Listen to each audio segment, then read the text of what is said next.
question. Senator Sullivan, please.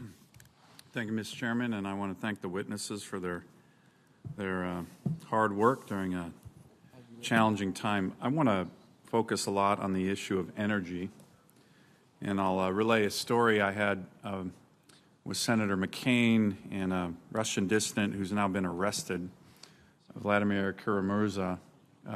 He's in jail right now in Russia. About 4 years ago, I asked him what was the number one thing we could do to undermine the corrupt Russian regime, to undermine Vladimir Putin. And he said, the number one thing is easy, Senator, produce more American energy. Produce more American energy. So I want to talk a little bit about that. In your assessment, is energy independence, so a couple of years ago we were the largest producer of natural gas in the world, largest producer of oil in the world, largest producer of renewables in the world. Is that good for America's national security, General? Senator, thanks for the question. As we have watched this conflict unfold, we're seeing... I got a lot of questions. I gave you a softball. Can you answer the question?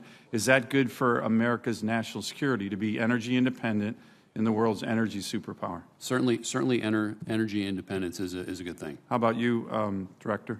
Yes. Okay, thank you for the straightforward question, or answer.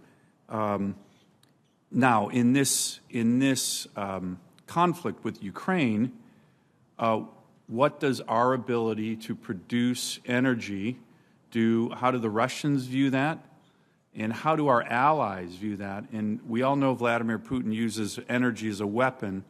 How are you assessing the ability of the United States to fill the void that the Germans and others have with regard to getting energy from Russia to now get it from the United States?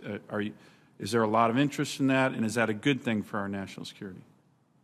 General? I certainly believe that our European allies see this is a national security issue for sure, and they're thinking through new ways of developing and getting after their energy needs for sure. How about getting some from the United States? If the United States had excess capacity, I'm sure that would be something that they would welcome. Do you see that, Director, similarly? Yes, sir. Yes. Let me ask, with regard to China, almost 70% of China's crude oil supply came in the form of imports. What is your assessment of how China's energy dependence could or would impact its military operations during a potential cross-strait conflict? In your assessment, when you read up on China's weaknesses, are they concerned about their energy dependence with regard to natural gas and oil being a major importer? If there is a way we could take this into the closed session to discuss that, that would be better, Senator. Okay. But yes, I do believe they're concerned about their dependence on energy. Director? Yes, absolutely. Do you see that as a strategic advantage we have in our great power competition with China and Russia, the fact that we can not only produce energy for our own country, and I'm talking all of the above, renewables, oil, gas. Do you see that as a strategic advantage for our nation relative? I see it as an advantage. Yeah, I mean, I think, frankly, our capacity to work with our allies on this issue has been a strategic advantage, and our ability to work with them in order to actually help to mitigate against Russia using energy as a weapon has been a major issue. And China's dependence on energy, should there be some kind of conflict between us and China? Yes, I think it will be, their relationship with Russia will be relevant under those circumstances, obviously. Let me ask one final question. It's not really a question on Intel, but, you know, we're getting ready to vote here on a $40 billion package. My team and I are looking through it. It's a lot. How do you assess our NATO partners' commitment, finally, to hitting 2% GDP, 2% of their GDP for their annual military budgets? I mean, we have now 100,000 troops over in Europe. I fully support what the President has been doing in that regard. But if there was ever a time that countries had to kind of wake up and say, you know what, for 40 years we've promised to hit 2%, the wolf's at the door, or maybe the bear's at the door, or the dragon's at the door, or whatever metaphor you want. Are you seeing a shift? Because the Germans made a big announcement.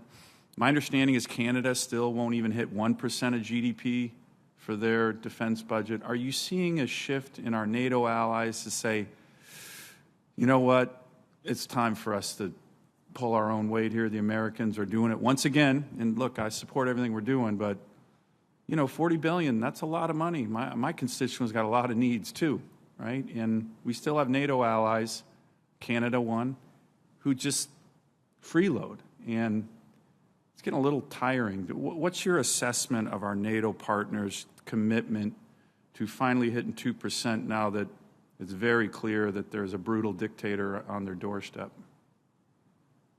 I think we've seen, obviously, as you indicated in the opening to your question, that just a number of countries now announce an increase in their defense budget, and I think that is something that we're going to see them follow through on, at least in part. General, And I think this has had a galvanizing effect on our NATO partners, and I think most of them will come around. thank you. And again, I didn't start by saying the intel that you were providing us and everybody else prior to the war was exceptional, and the intel ops that you did were also really impressive. So I appreciate that. Thank you, Senator Sullivan.